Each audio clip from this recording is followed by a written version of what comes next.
Iyon, arit ipapakita ko sa inyo ang sekreto kung bakit masarap at binabalik-balikan ang manok namin din sa shop. Kumuha lang ako ng 3 manok at hinasa ko na aring kutsilyo. Garni lang inyong gagawin, isang buong manok, idadapa nyo lang diyan. Hihilutin nyo muna yung likod para matanggal ang lamig. Pati na rin diyan sa may bewang, hihilutin ninyo. Ara namang pakpak ay iikutin nyo lang na 3 hanggang 4 na beses. Huwag kayong lalampas at madidislocate. Hinga ng malalim. Iyon, tanggal ang back pain. Pati hita itutulak para tuwid ang lakad. Ititihaya nyo lang at iikutin nyo din aring hita para iwas kisig.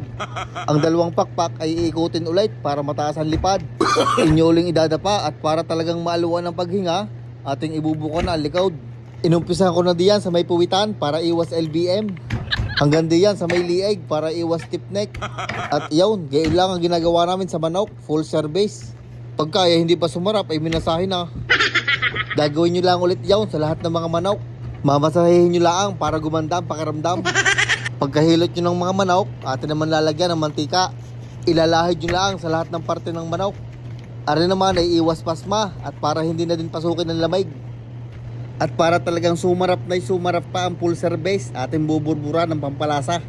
Nilagyan ko lang ng tig 1,741 piraso ang bawat manok. Pagkabaliktad ay gayon din lang ang gagawin, lalagyan ng pampalasa.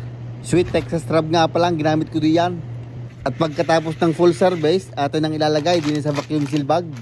Akin lang ikukuskus diyan para madala lahat ng pampalasa at malinis na din ang cutting board. At gayon lang ang sekreto namin, huwag niyo ipagsasabay.